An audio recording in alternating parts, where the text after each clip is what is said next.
Assalamualaikum warahmatullahi wabarakatuh. Kami dari kelompok 3 akan menyampaikan presentasi tentang sistematika penulisan karya ilmiah yaitu tesis. Kelompok kami terdiri dari aku Syabila, Aku Hafizah, Aku Kalisa Aisyah. Dan aku Zara Fahira.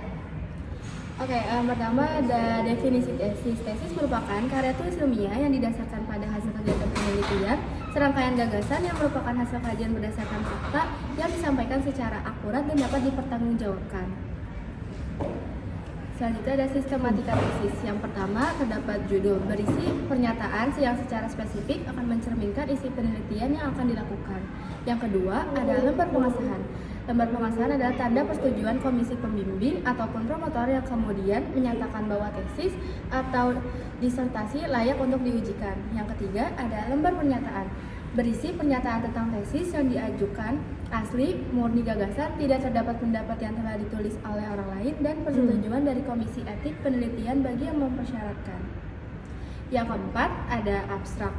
Berisi seluruh isi tesis dengan mengungkapkan intisari permasalahan penelitian, ditulis dalam bahasa Inggris dan bahasa Indonesia, masing-masing tak lebih dari 500 kata.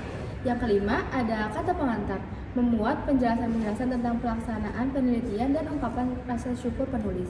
Yang keenam ada daftar isi. Di dalam daftar isi tertera bab-bab urutan judul, subjudul, dan anak subjudul disertai nomor halamannya. Selanjutnya ada sistematika tesis, yaitu bab 1, isinya ada pendahuluan.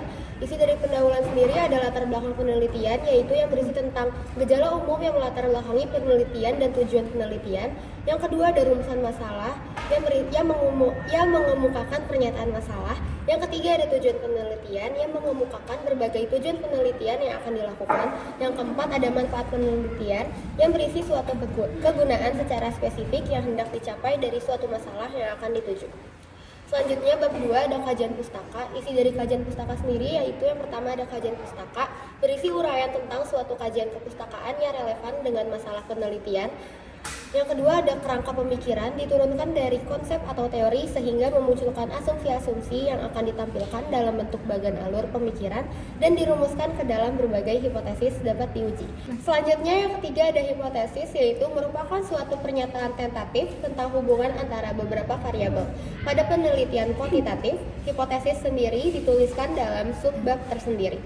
Lalu yang pada bab 3 sistematika tesis ini berisi metodologi. Pada bab ini, peneliti akan menguraikan pendekatan atau metodologi yang dipergunakan dalam penelitian.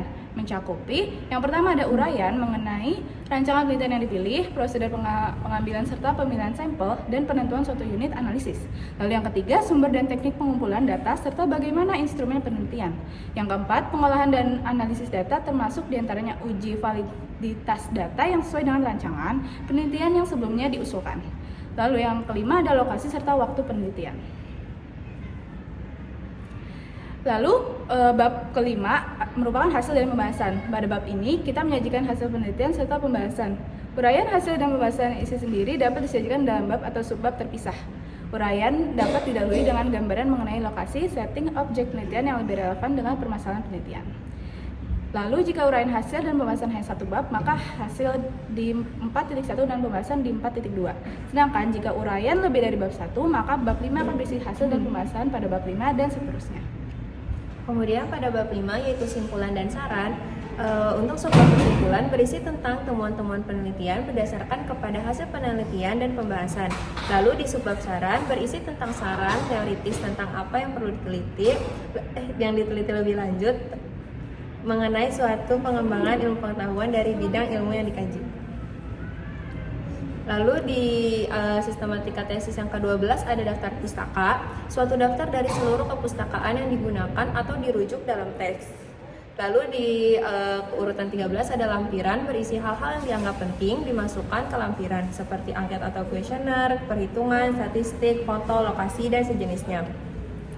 Tujuan dari tesis ini adalah memberikan kematangan dalam membangun kerangka berpikir berdasarkan teori untuk memecahkan masalah dalam salah satu materi keilmuan yang merupakan inti dari penelitian tesis.